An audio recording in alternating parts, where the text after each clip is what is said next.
Adelante, doctor. Buenos días. Tome asiento, por favor. Gracias.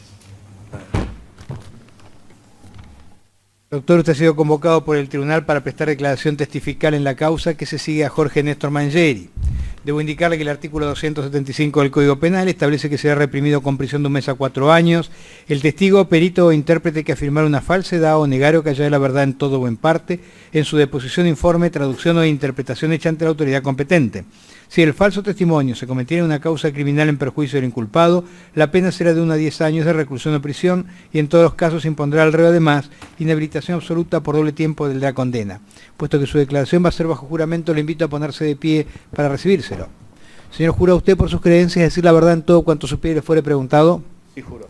Tome asiento, por favor, y danos su nombre y apellido completos. Enzo Canonaco. Su estado civil, Casado, profesión, médico.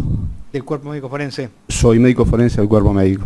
Estoy a cargo del servicio de genética forense del cuerpo médico.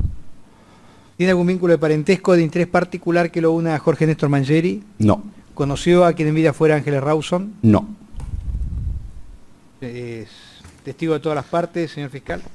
Sí, doctor. Para el año 2013, ¿en qué tipo de casos, cuando hubiera muerte, se convocaba al servicio que usted integra? Perdón.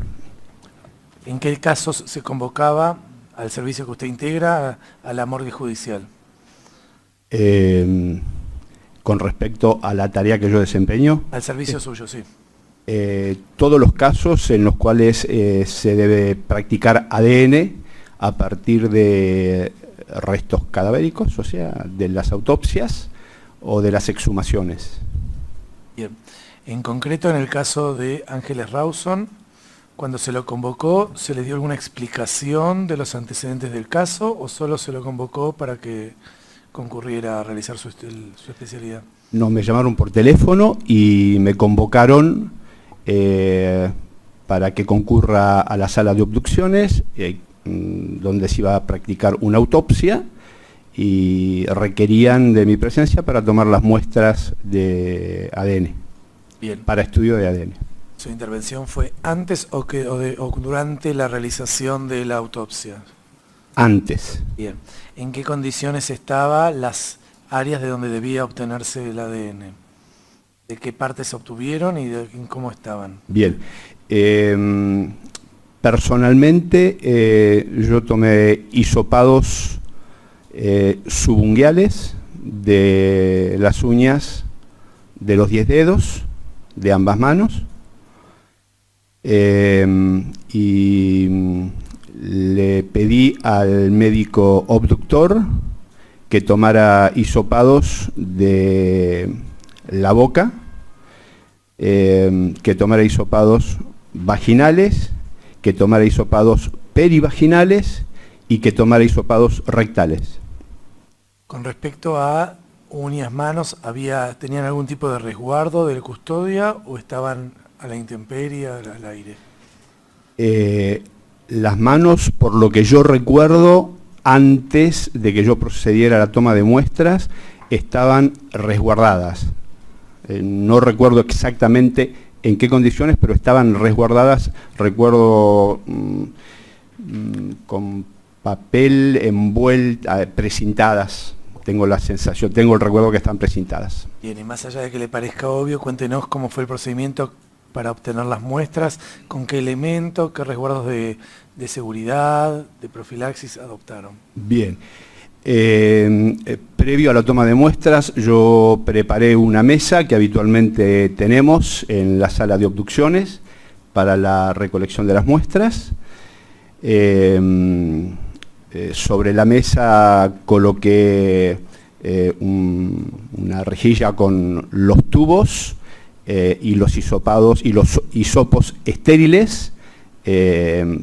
Preparé la cantidad suficiente como para tomar, en el supuesto caso que tuviera que repetir la toma, y luego con respecto a mi accionar en particular, lo que hice fue tomar dedo por dedo, y la técnica consistió en separar el lecho subunguial del fragmento de piel que cubre el lecho del dedo e hisopar cuatro veces de izquierda a derecha y de derecha a izquierda. Obviamente hisopar el lecho. Bien. El lecho subungual. Entonces, con estas muestras que se obtuvieron... Luego, Sí. Antes de proceder a la toma subsiguiente, el hisopo lo coloqué dentro del tubo estéril y ese, digamos, continente tapado lo coloqué en la gradilla. Obviamente debidamente identificado, o sea que cada tubo tenía la identificación de qué dedo correspondía, a qué dedo correspondía. Bien, cuando se terminó entonces con todos estos tubos, ¿qué se hizo? Como le dije, doctor, se tomaron el resto de los hisopados que yo le pedí al obductor, con obvio, el consentimiento del tanatólogo, que es el que dirige la autopsia, y luego todo el material destinado al estudio genético, como es de rutina, fue ordenada su preservación en el laboratorio de análisis clínicos. Creo que al respecto se elaboró un acta por orden del médico tanatólogo. Bien, ¿usted sabe si este material fue analizado después? Ese material no fue analizado hasta que yo concurrí 24 horas después, me parece, o 48, no recuerdo con exactitud, a tomar muestras para realizar el estudio genético que me había ordenado su señoría. 24 horas después, ¿concurrió a obtener muestras de dónde o de quién? O sea, tomé los hisopados que estaban reservados, se rotuló adecuadamente porque, o sea, una cosa es tomar la muestra y otra cosa luego es rotularla para realizar el estudio genético. Nosotros tenemos en el cuerpo médico un prestador que es la Facultad de Farmacia y Bioquímica, el Servicio de Huellas Digitales Genéticas, con lo cual todas las muestras para estudio genético, se trate de la muestra que se trate, debe ser remitida al Servicio de Huellas Digitales. Entonces yo me constituí en la morgue judicial y las muestras que estaban preservadas para estudio de ADN y que el tribunal me había ordenado realizar el estudio genético, las rotulé adecuadamente, una por una, y fueron remitidas a la Facultad de Farmacia y Bioquímica para realizar el estudio genético. Bien, en el marco de esta causa, ¿usted tuvo alguna otra intervención con material genético? Sí, durante, o sea, el tiempo que requirieron de la actuación del servicio de genética, se llegaron a tomar 177 muestras, con lo cual intervine varias veces, yo diría, no recuerdo exactamente, pero no menos de 8 o 10 veces. Bien, muestras obtenidas de personas, aparte de muestras Rawson, indubitadas y muestras evidencia. Bien, ¿de quiénes obtuvieron indubitadas y de quiénes obtuvieron evidencias? Muestras indubitadas obtuvimos de la autopsia correspondiente a quien en vida fuera Ángeles Rawson y del señor Héctor Mangieri. ¿Y del señor Mangieri cuándo y en qué lugar fueron obtenidas muestras? Del señor Mangieri fui convocado el día sábado por la noche. Recibí un llamado de la morgue, que el juez requería mi presencia en la sala, en el laboratorio de análisis clínicos. Allí me constituí y junto con la doctora Medabar, que es la jefa del servicio del laboratorio de análisis clínicos, procedimos a tomar, procedió la doctora a tomarle muestras de sangre que se preservó adecuadamente, como se hace en estos casos, en un soporte de papel que se llama soporte tipo Watman. Es un papel tipo secante, que es donde se preserva la sangre para luego realizar el estudio genético. Y luego yo le tomé muestras previo consentimiento, lo de la sangre también se tomó consentimiento previo al señor Mangieri, se tomaron muestras de cabello y de vello pubiano, porque en la mano, no recuerdo bien, en la mano derecha de la víctima, hallamos cabellos que se mandaron a estudio morfológico. Entonces se le sugirió al tribunal que tomáramos material indubitado con respecto a cabellos y vellos para realizar un estudio morfológico comparativo. Bien. Además de esto, ¿de algún otro elemento obtuvieron material? ¿Algún elemento secuestrado? ¿Objetos? A ver, sí, nosotros recibimos, también se tomaron muchas evidencias, doctor, no recuerdo exactamente porque fueron, le digo, 177 muestras, pero lo que sí le puedo decir que, recuerdo ahora, se tomó muestras de los lazos, eran 3 tipos de lazos, una soga, un lazo tipo plástico y una soga de yute, que estaban de acuerdo a lo que en distintas regiones del cuerpo y de la víctima. Y luego también se estudiaron, se analizaron genéticamente unos anillos que portaba la víctima, que nosotros recibimos. ¿Anillos qué consistió? ¿El análisis qué era? El anillo, bueno, o sea, lo que se hace es el hisopado. El anillo, le comento que nosotros lo remitimos, los anillos, porque creo que fueron 2 o 3, si no me equivoco. Los anillos se remitieron en su totalidad al servicio de genética para evitar todo tipo de, digamos, para evitar contaminación básicamente, y que el hisopado se realizara directamente en el servicio de huellas digitales genéticas. Eso lo decidimos de común acuerdo con los peritos de parte, de ambas partes, y bueno, hay acta labrada y firmada que debe constar, está en el expediente. Esto que habla con los peritos de parte, ¿usted intervino en alguna reunión con peritos de parte? ¿Quiénes estaban integrando esa reunión? Excepto la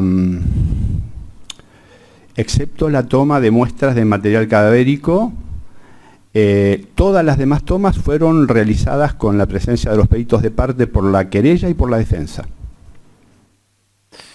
Cuando usted habló de los lazos, ¿también estaban presentes los peritos de parte? Sí. Soga y... Sí. Estaban presentes. Sí. Esas muestras se tomaron, la fragmentación se realizó en el servicio genética forense, en el cuerpo médico, y sí, estaban presentes y hay acta labrada al respecto. Bien. Con respecto a los informes del servicio de genética, ¿usted recibió después los informes o se ocupó otro profesional? Los informes los recibo yo, todos los informes del servicio genética los recibo yo, y nosotros, bueno, la tarea es claramente, está dividida. Nosotros nos ocupamos de tomar las muestras en todos los casos, solicitamos el estudio morfológico cuando se trata de fibras, solicitamos la tipificación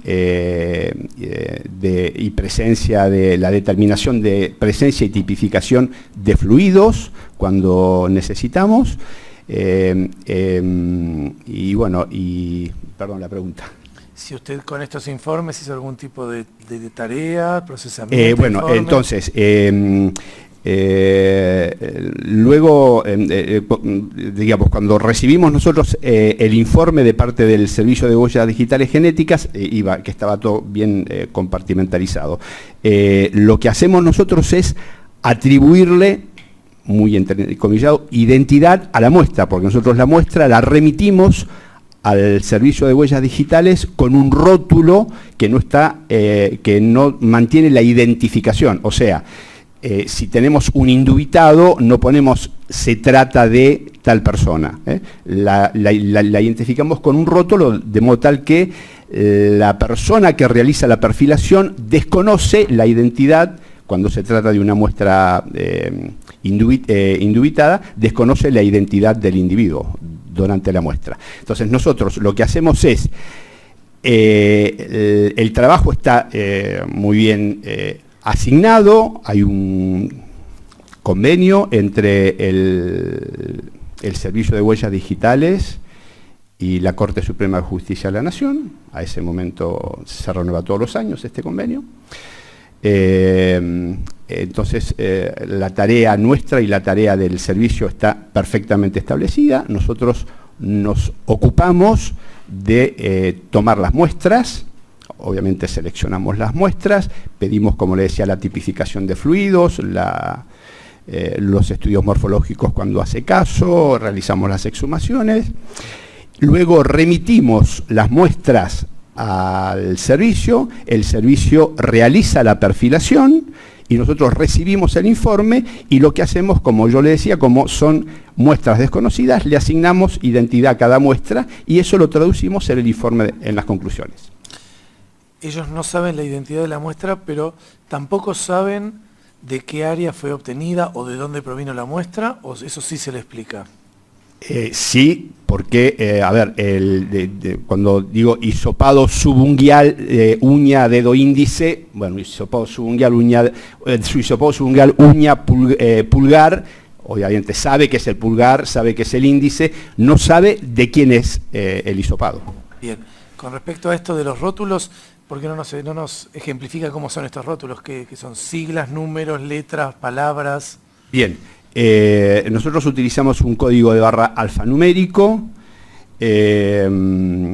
entonces la identificación es por un número, por un S barra y un número de 4 dígitos que tiene que ver con un sobre que nosotros creamos con el ingreso de cada causa. A cada causa le asignamos ese barra. Y luego está identificado con un M, que quiere decir muestra, el número, que es el número de muestra que se toma en esa causa, la fecha, que la colocamos entre paréntesis, y a continuación describimos el tipo de evidencia de que se trata. Trozo de tela, hisopado, fragmento de músculo. Para poder entender entonces, si yo comprendí lo que usted me dijo, por ejemplo, cuando es M2-S-3845 13-06-13. Exactamente, eso es el número de sobre, el número de autopsia, si no me equivoco. ¿S barra me dijo? S-3845 y entre paréntesis 13-06-13. Y esa es la fecha. Esa es la fecha en que se obtuvo. Sí. Perfecto.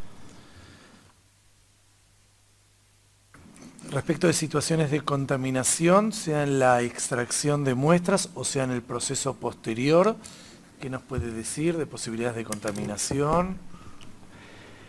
Con respecto a la toma de muestras, que es lo que me ocupo a mí realizar, nosotros tratamos de evitar al máximo todo tipo de contaminación, por lo cual nos revestimos adecuadamente.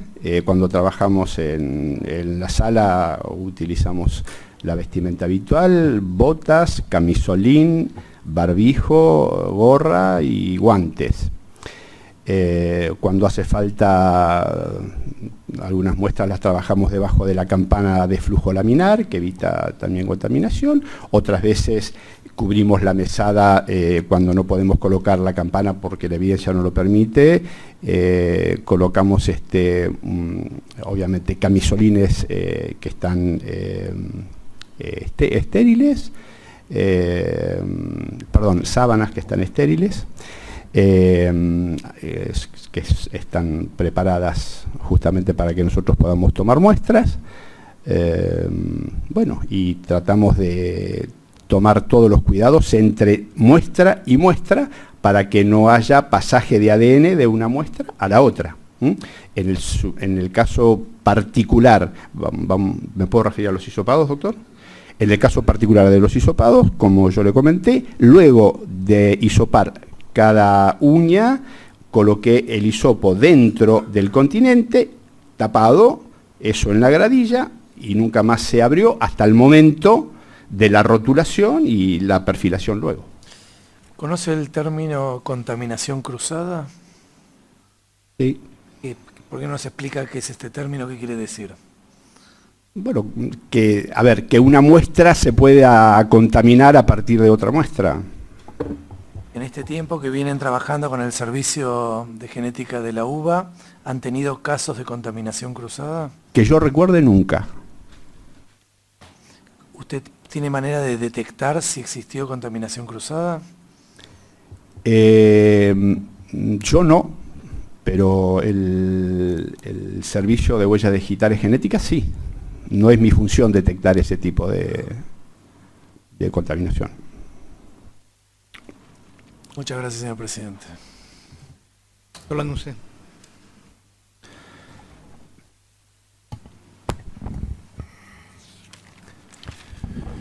Gracias, señor presidente.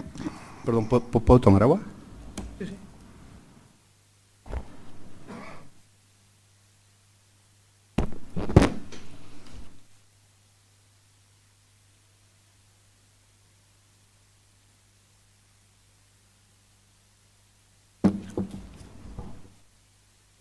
Buen día, doctor. Buen día.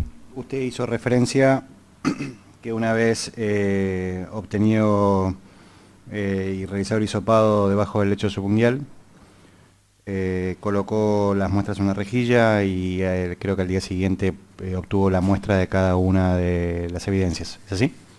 No, las coloqué primero dentro de un tubo de Sí. plástico en el cual estaba el hisopo antes de hisopar, lo rotulé y luego lo coloqué en la gradilla hasta tanto se preservaran adecuadamente hasta el otro día, que fue cuando se rotuló para remitir desde la morgue al laboratorio prestador.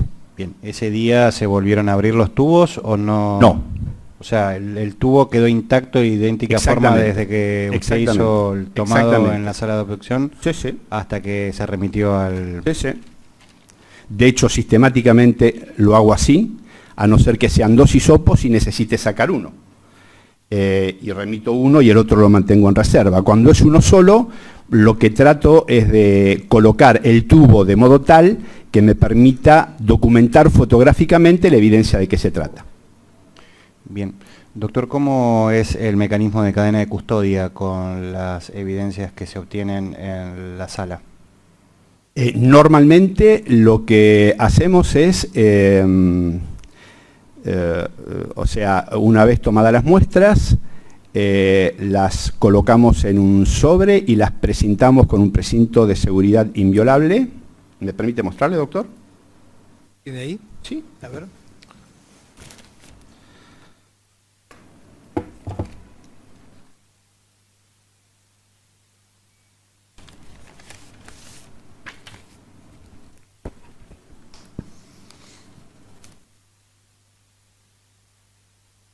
Todos los sobres que utilizamos, diferente tamaño, pero son así. Entonces nosotros lo que hacemos es cruzar las dos solapas con este precinto. El precinto es muy fácil manejo.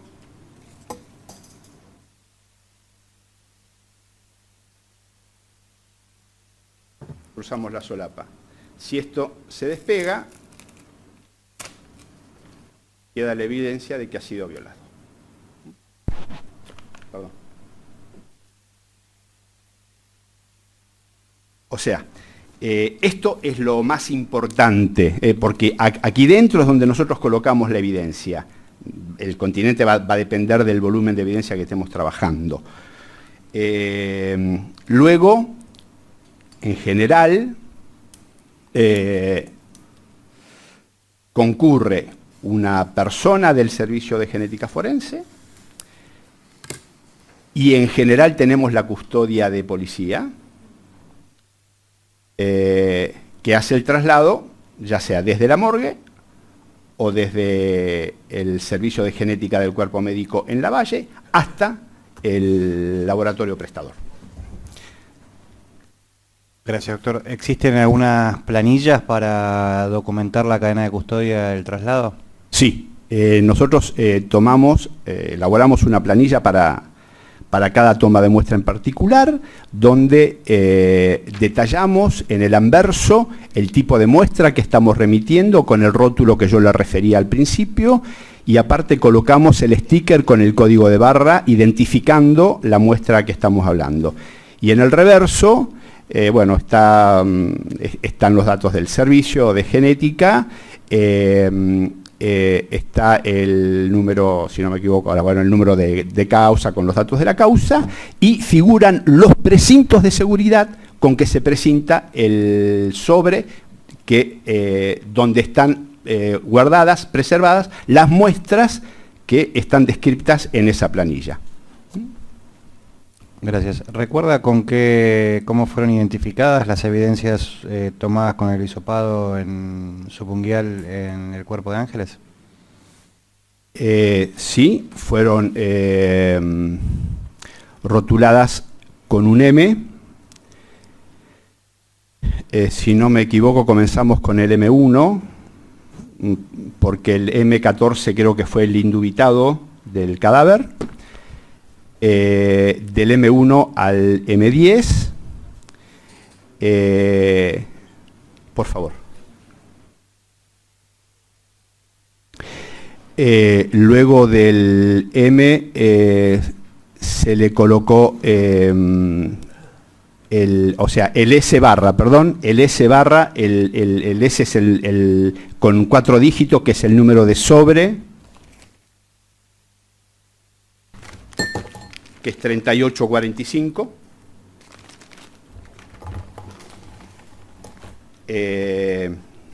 Y a continuación, entre paréntesis, la fecha y hisopado subunguial y identificando el dedo de qué se trata, de qué se trataba, perdón.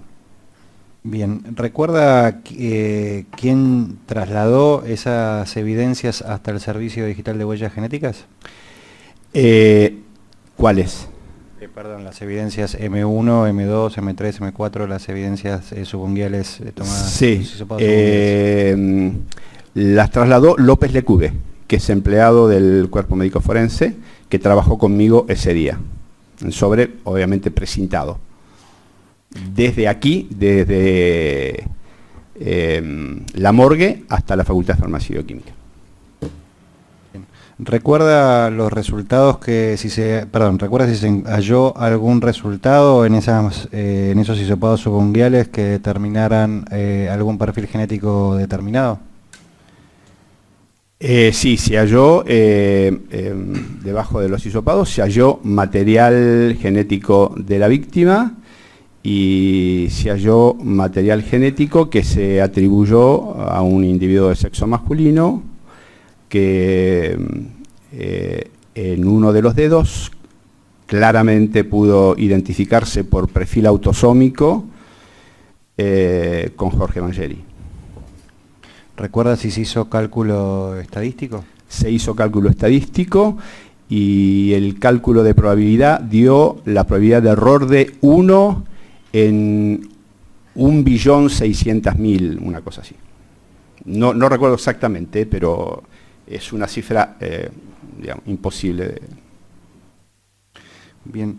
Hizo usted, doctor, referencia a la toma de muestras de distintas sogas. Sí, doctor. En 170 muestras, no voy a apelar a su memoria si recuerda el número de esas muestras, pero ¿recuerda si de esas muestras se obtuvo algún perfil que pudiera tener vinculación con las personas involucradas en la causa?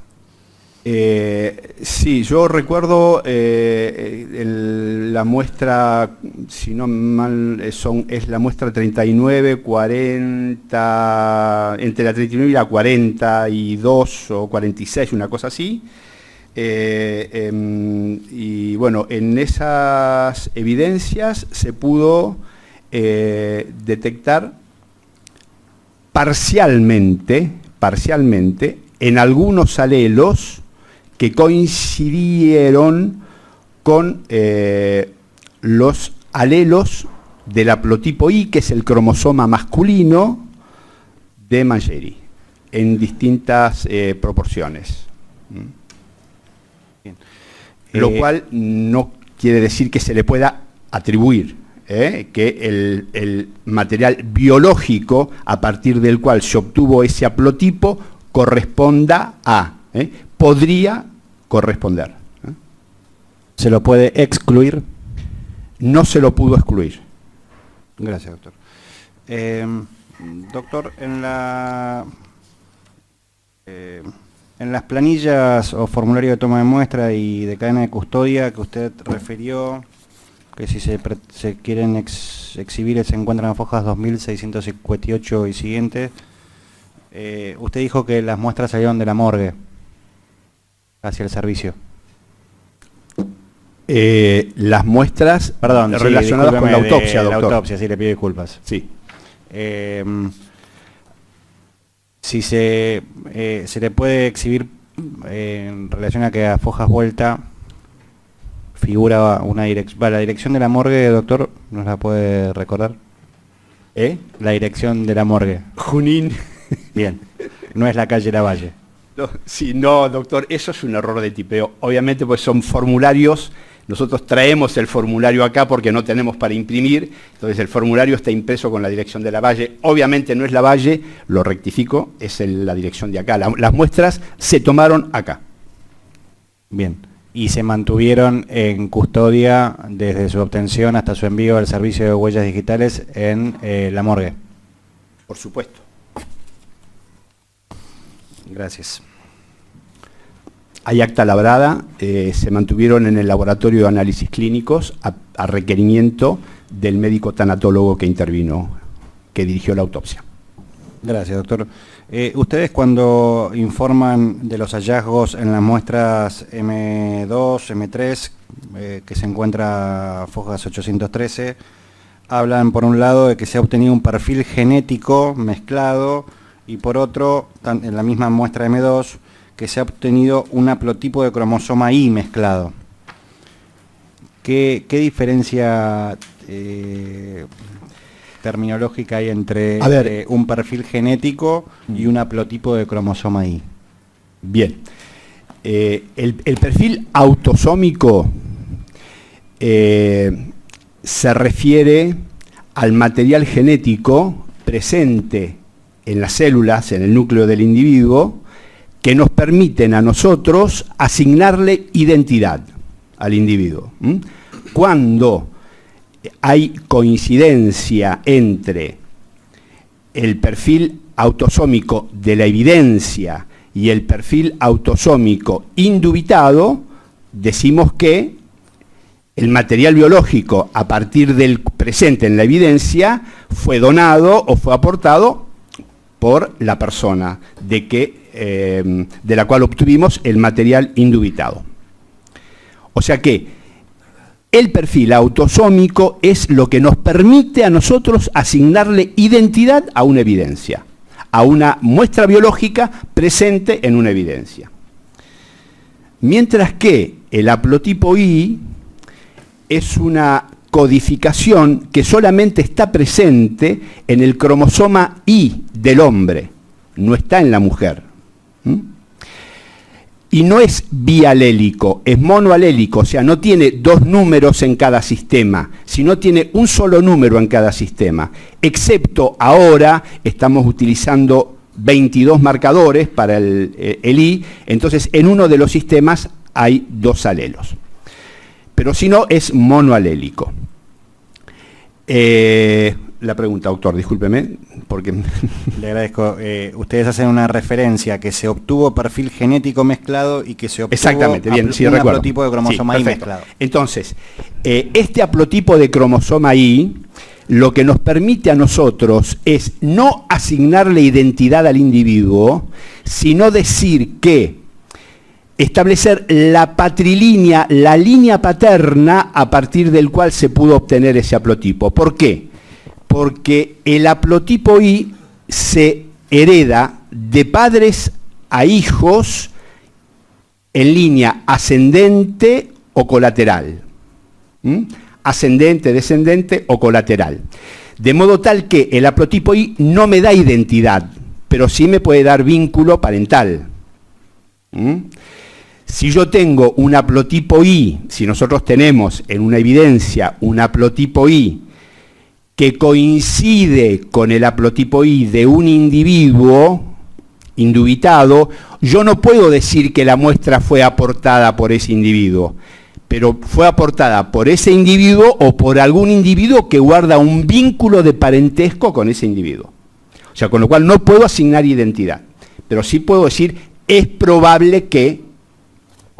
Y doctor, ¿esa probabilidad se reduciría si el padre de ese individuo hubiera muerto muchos años antes del episodio y no tuviera hijos?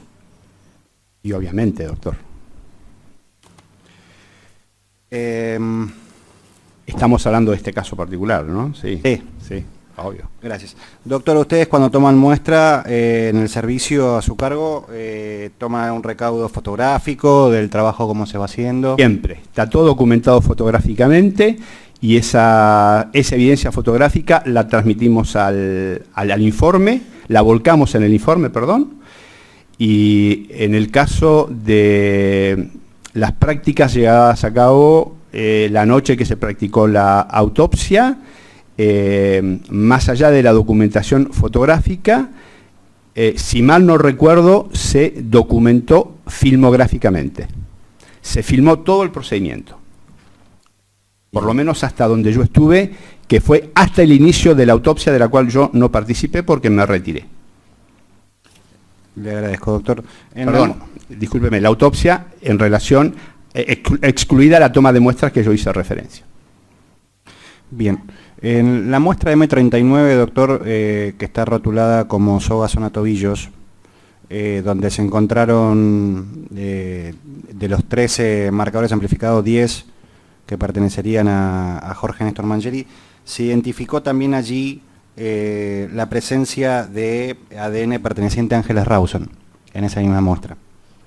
¿Eso quiere decir que la soga estuvo en contacto tanto con Ángeles Rawson como con el señor Mangieri? Que hubo material biológico de Ángeles Rawson en la soga de que estamos hablando, obviamente. En la misma soga que también estuvo hallado parcialmente la identificación del señor Mangieri. Sí, lo que pasa es que allí estamos hablando de haplotipo I, entonces yo no puedo decir Mangieri, podría ser Mangieri, porque es el haplotipo I, es lo que acabo de explicar. Perfecto. En relación a las muestras M3 y M4 de dedo subunguial de dedo anular, M4, y dedo mayor, la M3, de mano derecha de Ángeles. Sí, doctor. ¿Recuerda usted los resultados que se pudieron haber alcanzado respecto de ellos? Sí. Las muestras M3 y M4 fueron elevadas el informe, perdón, fue elevado al tribunal 10 días después poco menos, una semana después del primer informe, porque hubo necesidad de repetir algunos estudios, eso es lo que me informó en su momento el laboratorio prestador, con lo cual el primer informe se elevó el 19 y el segundo se elevó el 27, por eso la diferencia, es una ampliación, el 27 es una ampliación, donde constan los resultados del M4 y del M3. El M4 es el anular derecho, hubo una mezcla de autosómico, donde por lo menos participaron 2 individuos, y que se hallaría como componente mayoritario Ángeles Rawson, y en 10 de los 20 marcadores que se pudieron tipificar, coincidieron con el perfil autosómico del señor Mangieri.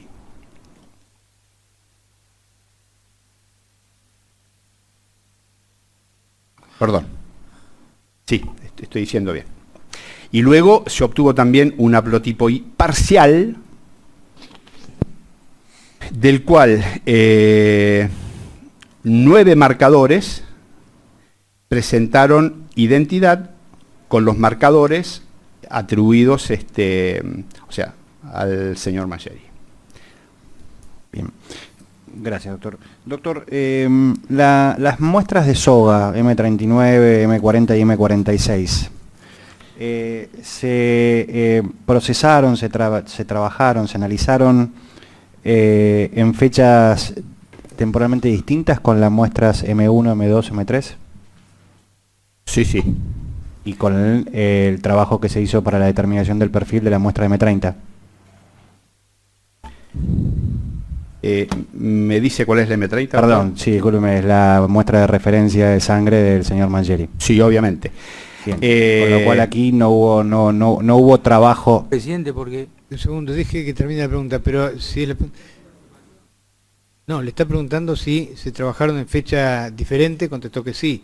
¿Cuál era la pregunta que iba a hacer? Este trabajo en fechas diferentes excluye a la muestra M30 en esa oportunidad para un potencial hipotético muestra cruzada, una contaminación cruzada con las sogas. No estaba presente la muestra M30. No, absolutamente. Aparte,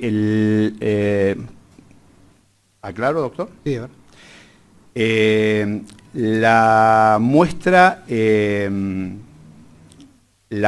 indubitada, M30, fue remitida, como yo mencioné, se tomó el día sábado en el laboratorio de la morgue. Yo la trasladé personalmente a sede del cuerpo médico, yo esto ya lo expliqué en el expediente, porque era ya noche, eran pasada la medianoche. Llegué al servicio en la calle Lavalle. Esa misma noche me ocupé de ensobrar y precintar con precintos de seguridad la muestra indubitada, que es el soporte tipo Wattman con la siembra hemática. Esto fue el día sábado, y el día lunes remití el sobrepresintado, ya hice elaborar la planilla de toma de muestras, con la planilla de toma de muestras al laboratorio prestador. Esto fue, la muestra fue tomada un sábado, fue remitida el lunes. Las sogas fueron tomadas con posterioridad, con presencia de los peritos de parte, en el servicio de genética forense del cuerpo médico. Y las muestras indubitadas, y las muestras sí, de los hisopados y las muestras cadavéricas fueron tomadas, como mencioné, el día de la autopsia y remitidas al día siguiente al laboratorio prestador. Gracias, doctor. Usted mencionó, lo he hecho antes a preguntas de la Fiscalía y ahora lo reitera, que en las tomas de muestras posteriores a las del cuerpo de Ángeles el día de la autopsia participaron los peritos de parte. ¿Recuerda si en las conclusiones a las que se arribó respecto del informe del material genético identificado en las muestras M39, 40 y 46, firmaron de conformidad algún perito o todos? Todos. Gracias. Todos los informes, excepto el primero y la ampliación, que fueron los que yo comenté que no había peritos designados todavía, el juez me ordenó trabajar, todos los informes, todas las muestras fueron tomadas con el consentimiento de ambos peritos, por la querella y por la defensa. Y en cada caso se elaboró acta de la toma, y cada informe fue, firmado, cuando no recuerdo ahora si todos concurrieron, pero sí estaban todos notificados de que, pero si mal no recuerdo, firmaron todos el informe. Gracias, doctor. Usted, cuando comentó el trabajo hecho con la doctora Medabar respecto de las muestras indubitables extraídas al señor Mangieri, se refirió a las de cabello que obtuvo usted y a las de sangre que obtuvo la doctora. Y dijo... Y la de vello pubiano, perdón. Perdón, sí, discúlpeme, tiene razón. Eso lo hizo usted. El pelo y vello lo hizo usted. Pelo y vello la toma la hice yo. La de sangre mencionó que la sangre fue colocada como en papel secante, ¿la entendí mal? En 3 soportes que se llaman soportes tipo Wattman, que es semejante a un papel secante. Son soportes hechos ex profeso para este tipo de muestras. Discúlpeme, entonces, la sangre no es que va líquida, saltando. Absolutamente. Es como si usted volcara una gota de sangre encima de este papel y luego lo preserva. Es un soporte especial, no traje uno, pero bueno, es un soporte especial, y allí se puede preservar indefinidamente la sangre a temperatura ambiente, evidentemente adecuadamente preservada. Gracias, doctor. Doctor, ¿recuerda haber tenido alguna reunión con algún perito y abogado de parte para explicar la metodología utilizada para el análisis de los ADN?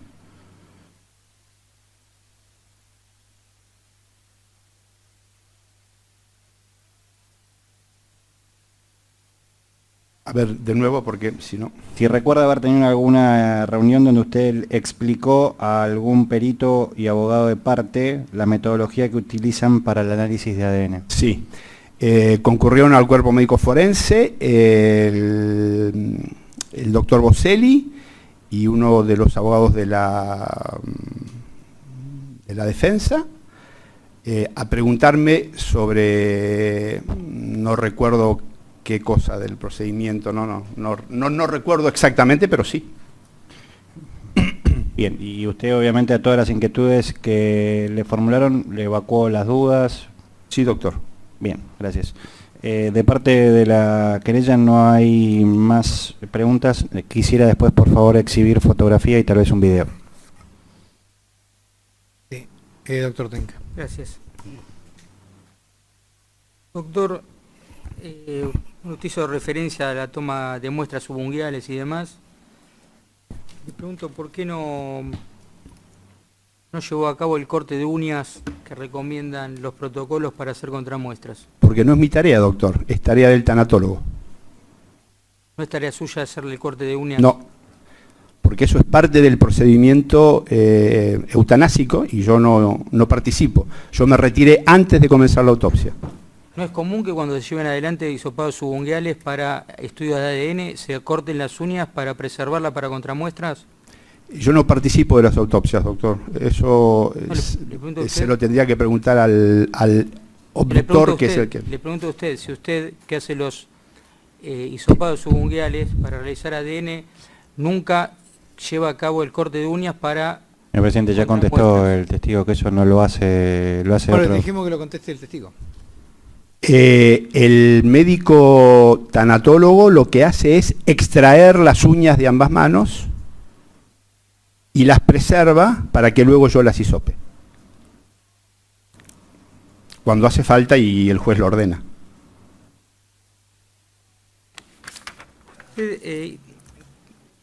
Respecto a la muestra de Mangieri que usted contó que la hizo a la noche en el laboratorio de la morgue y demás, dijo que hicieron 3 muestras y cuénteme, no entendí bien cuál fue qué pasó con las muestras, qué se hizo, los 3 soportes Whiteman. Perfecto. 2 soportes permanecieron en reserva en el laboratorio de análisis clínicos. Eso es la morgue, de la morgue. Es el laboratorio de análisis clínico de la morgue judicial. Sí. El tercer soporte es el que yo comenté, que lo trasladé en persona al cuerpo médico, al servicio de genética. Cuando llegué al cuerpo médico lo coloqué dentro del sobre, lo precinté con los precintos de seguridad y permaneció en la caja fuerte de mi lugar de trabajo hasta el día lunes, que se elaboró la planilla de toma de muestras y se remitió al laboratorio prestador. Este procedimiento lo hice porque bueno, yo puedo trasladar la muestra y porque bueno, eran las 12 de la noche y a esa hora. No termino de entender por qué no quedaron las 3 muestras en el laboratorio de la morgue para trasladarlas enfrente el día lunes. Porque tendría que haber vuelto yo a la morgue a tomar la muestra, doctor. Pero no entiendo para qué trasladó la muestra a 5 cuadras estando enfrente del servicio de huellas genéticas. Si ¿Cómo 5 cuadras? No, yo la trasladé del laboratorio de análisis clínicos a la Valle 1429, que es donde está la sede del cuerpo médico, y allí la dejé en reserva hasta el día lunes, y el día lunes fue trasladada al... ¿Para qué hizo este tratamiento distinto si ya estaban en la morgue que está enfrente? ¿Y tratamiento distinto respecto de qué? De las otras 2 muestras. De las otras 2 muestras, porque permanecieron en reserva. Permanecieron en reserva en la morgue, no las trasladó después a la... pero ¿para qué hizo ese traslado de la muestra que finalmente termina en el servicio de huellas genéticas cuando ya tenía huellas en la morgue que está enfrente? No, doctor, a ver. A mí me convoca su señoría un día sábado a las 8 o 9 de la noche, no recuerdo la hora, que es lo que yo comenté, para que tomara muestras indubitadas del señor Mangieri, junto con la doctora Medabar, fuimos convocados ambos para que tomara muestra indubitada de material hemático, vello y cabello. Ese día sábado, la doctora Medabar tomó 3 soportes, en 3 soportes distintos, sembró la sangre del señor Mangieri. 2 de esos soportes fueron reservados como contraprueba en el laboratorio de análisis clínicos. Uno de esos soportes, yo en persona lo trasladé al cuerpo médico para ese mismo día, lo coloqué, reitero, en el sobre, lo precinté con precintos de seguridad, lo guardé en la caja fuerte y el lunes lo remití al laboratorio prestador. Los otros 2 deben estar en la morgue, en el laboratorio de la morgue. Los pelos y los vellos nunca salieron del laboratorio porque se debía realizar el estudio morfológico comparativo con los cabellos que se hallaron en la mano derecha de Ángeles al momento de la autopsia, que fue un cabello animal y 2 cabellos que pertenecían a la víctima. ¿Usted sabe esa noche, usted dijo a qué hora fue a la morgue?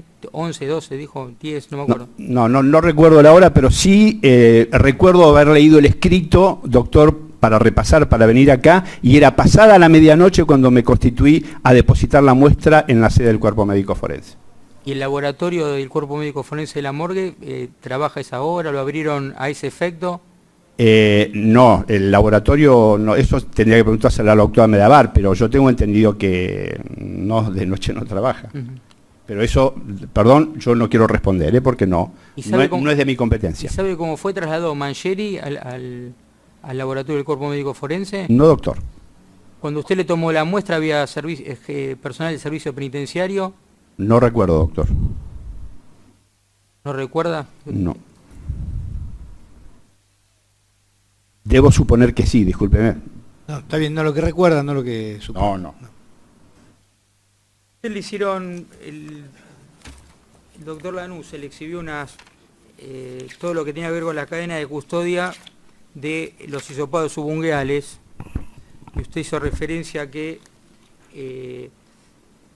la referencia a la Valle 1429, piso 13, era un error de tipeo.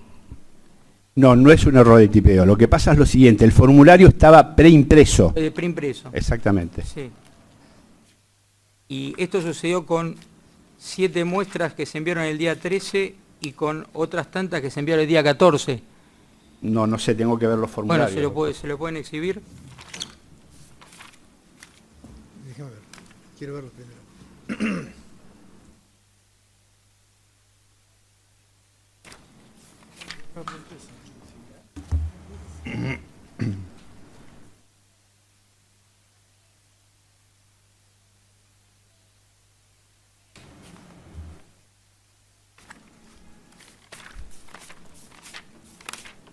Fojas 26, 58 a 66.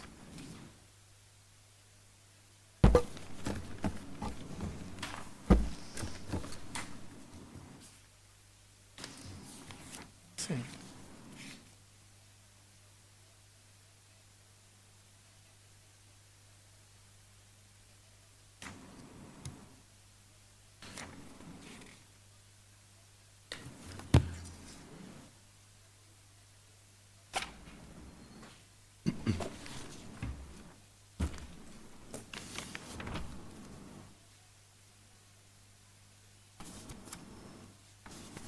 Alguno por ahí dice tal.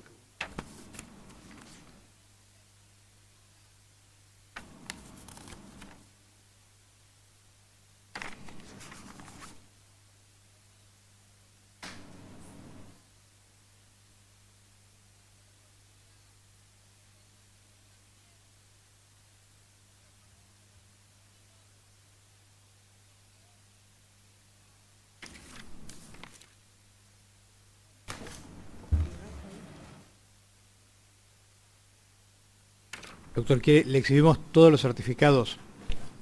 Sí, la pregunta, digamos, se le pueden exhibir todos, sí. La pregunta es porque hizo referencia a que el formulario está preimpreso, Sí. pero eso se advierte, digamos, en la muestra que se llevaron de la morgue al servicio de huellas digitales, cuando acá figura la Valle 1429 y ese error que dijo respecto a un formulario preimpreso sucedió tanto con la que se llevaron el día 13 con la que se llevaron el día 14. Por eso le pregunto cuál es la explicación de esto. Perdón, señor presidente. Espere, El testigo no usó la palabra error lo usó el defensor. Bueno, Espera un segundito. A ver, le está preguntando por qué en los formularios preimpresos aparecen siempre con la misma dirección. La pregunta del defensor es si preimprimen de manera distinta cada uno de los formularios, o si los tienen preimpresos en cantidad o... No, o sea, seguramente esto lo que pasó es que al momento de imprimir el formulario no se corrigió el lugar Entonces, discúlpeme, entonces, no se trata de un formulario preimpreso, se trata de algo que tiene en la computadora con el domicilio del cuerpo médico forense, tal cual. digamos, de donde es la oficina suya. Tal cual. Ese debe ser ese domicilio, exactamente, piso 13 y demás, es donde está concretamente su servicio. Exactamente. Y se mantuvo ese domicilio en lugar de poner que salía del domicilio de la morgue. Exactamente. Bien. No estamos hablando de formulario preimpreso, estamos hablando de un formulario que tiene en la computadora que completan la identidad de la muestra e imprimen. Discúlpeme. Claro, doctor, que no es un formulario preimpreso eso, sino que eso lo tiene en la computadora. No, está en la computadora y ustedes, bueno. ¿Y usted no corrobora del formulario que esté bien la dirección antes de llevar la muestra? Doctor, no contesté. Doctor, le ha dicho que es lo que él recuerda y le dijo cuál es la opinión de por qué. La pregunta que le estoy haciendo al señor presidente otro. es otra, si realmente no corrobora antes de llevar la muestra, si donde le está llevando es donde corresponde el formulario. Estuvo hablando 20 minutos respecto a cuáles son los precintos y demás, por eso me parece que la pregunta es pertinente, señor presidente. ¿Cuál es? Claro, si tomando en consideración todos los recaudos que tiene, si no toma recaudo de... Pero la pregunta no es si no corrobora, sino bueno, si sí. en este caso en particular no advirtió esto, no corroboró el domicilio cuando en este hizo caso el certificado. En estos casos, digamos, de estos que son 14... doctor, lo del domicilio, pero lo importante de esta planilla de toma de muestras, doctor, es lo que se detalla como muestra, y es el detalle del precinto de seguridad que está en la planilla. Eso es lo que importa. Cuando usted habla, discúlpeme, del detalle del precinto, ¿se refiere al número del precinto? Obviamente, que está impreso acá, doctor. A ese número que tiene abajo cada precinto y que es único. Es único, doctor, que es el que yo le mostré a usted. Y en cada planilla de toma de muestra, fíjese que está el número de precinto. Figura el número de precinto con que sale la muestra del lugar. ¿Continuó? Sí. En esta causa recuerda haber cometido errores respecto a número de precintos y haberlos escrito nuevamente. Que yo recuerde no, doctor. Que recuerde no, pero puede ser. ¿Es común modificar el número de precintos? No es común, doctor. Doctor, si se le puede exhibir, ahora sí. Pero si se detecta el error, sí se modifica, obviamente. Se le puede exhibir ahora sí me refiero porque es el doctor Canónaco, la foja 813 de su informe.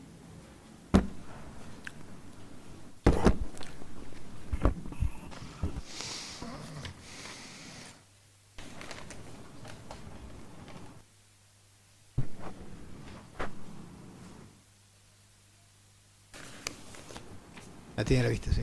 Usted, doctor, señala en esta foja, en el segundo párrafo, que en esta mezcla que aparece en la muestra M2, el aportante mayoritario es la víctima y el aportante minoritario es Jorge Mangieri.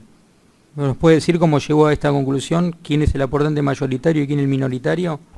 Esas conclusiones las saca el Servicio de Huellas Digitales Genéticas, doctor, porque es facultad del Servicio de Huellas Digitales Genéticas. Yo le comenté, lo único que hago es asignarle identidad a las muestras. No es mi tarea hacer eso, doctor. Está bien. Doctor, ¿usted recuerda el 26 de julio haberle informado al juez interviniente, por dichos del doctor Corach, que las muestras obtenidas en la portería de Rabiniani 2360, muestras 55 y 56, se había encontrado ADN en el perito de la defensa, Gabriel Boselli? Sí. Cuéntenos un poco cómo fue esto. me anticiparon un error, o sea, me anticiparon un resultado que no estaba perfectamente corroborado, porque era una mezcla, o sea, era una mezcla de perfiles. A partir de unas muestras determinadas se obtuvo una mezcla de perfiles importante. Donde estarían presentes Ángeles Rawson y Mangieri, si mal no recuerdo, y el doctor Boselli. ¿Quién le informó esto? El doctor Corach. Perdón, déjeme completar. El doctor Corach me aclaró, y así se lo hice saber a su señoría, que eran datos no confirmados, que había que elaborarlo los datos. Yo concurrí por otro motivo a la facultad, y el doctor Corach me hace ese comentario. Y luego, bueno, cuando vino el informe, la mezcla no pudo ser leída. O sea, era una mezcla que no permitía sacar conclusiones válidas, doctor. ¿Cuál fue el motivo por el cual usted se comunicó con el juzgado para informar los resultados de una pericia que todavía no estaba en el informe oficial? Porque me pareció pertinente. ¿Por qué circunstancia? Porque me pareció pertinente, soy funcionario y me pareció pertinente hacerle conocer al juez un dato que me habían aportado, y yo aclaré que no era un dato confirmado, que había que confirmarlo. ¿Usted lo aclaró en ese momento o volvió a comunicarse con el juzgado para aclararlo posteriormente, esto que me está diciendo? Yo no se lo... Primero, este comentario se lo hice al señor secretario. Y luego me preguntó su señoría. Le reitero, ¿usted se comunicó con el juzgado en una oportunidad o en dos oportunidades, doctor? No recuerdo, doctor. Pero si no me equivoco, esto está aclarado en un escrito que yo presenté. Me parece, no me acuerdo. ¿Usted conoce cuáles son los criterios de exclusión del laboratorio del servicio de huellas genéticas? ¿Con relación a qué, doctor? La pregunta es esa, exclusión respecto a evidencias, a muestras de evidencias. Sí, pero ¿exclusión de qué? ¿De autosómico, de haplotipo? De ambos. Sí, obviamente. ¿Cuáles son? En el autosómico una exclusión es exclusión. No, pero ¿cuáles son los criterios? Los criterios de exclusión. Le estoy diciendo, doctor, una variable alélica que no coincide es una exclusión. Se excluye. Se excluye la pertenencia, se excluye la identificación como perteneciente a tal individuo. En una muestra donde hay una mezcla de 3 perfiles, ¿se hace cálculo estadístico? Es difícil. ¿Y por qué es difícil? Bueno, esa pregunta se la tiene que realizar el doctor Corach. Yo le dije que no practico ese tipo de cosas.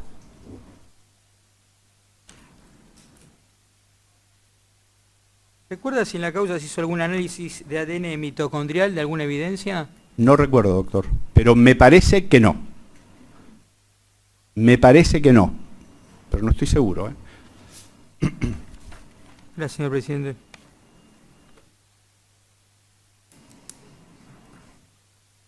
¿Alguna otra pregunta de las partes? No, señor presidente. Poder exhibir las fotografías ¿Cuáles? de las manos al momento que el doctor comenzó el hisopado y el momento del hisopado. Bueno, vamos a excluir el público.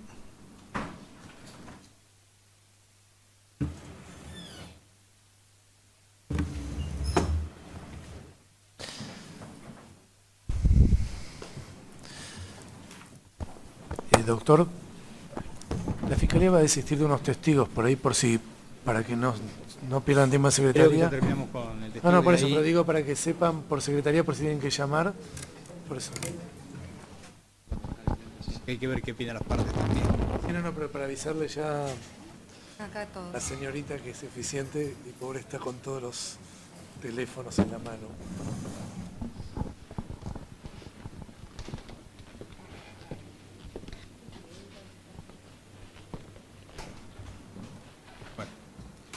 ¿Qué fotografías? Perdón, señor presidente, ¿se puede exhibir la fotografía número 3 o 2? La 3.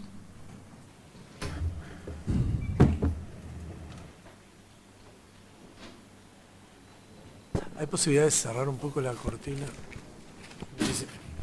Muchas gracias.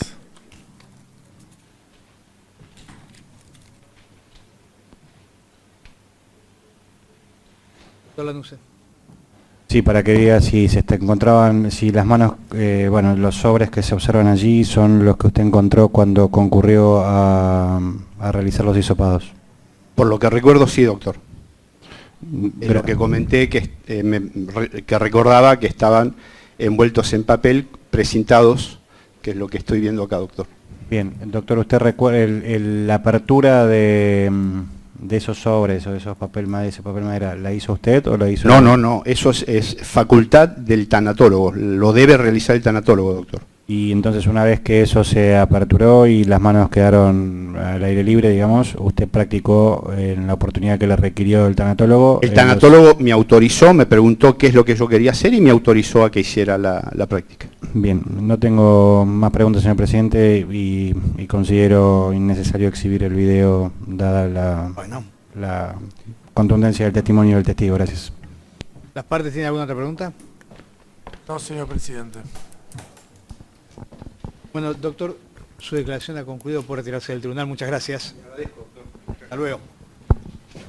Ahora sí, la Fiscalía adelantó que quería formular algunos desistimientos. La Fiscalía va a desistir de 3 testigos. ¿De quiénes? Susana Medabar, Alejandro Ruiz Trevisan y Luis Alfredo García.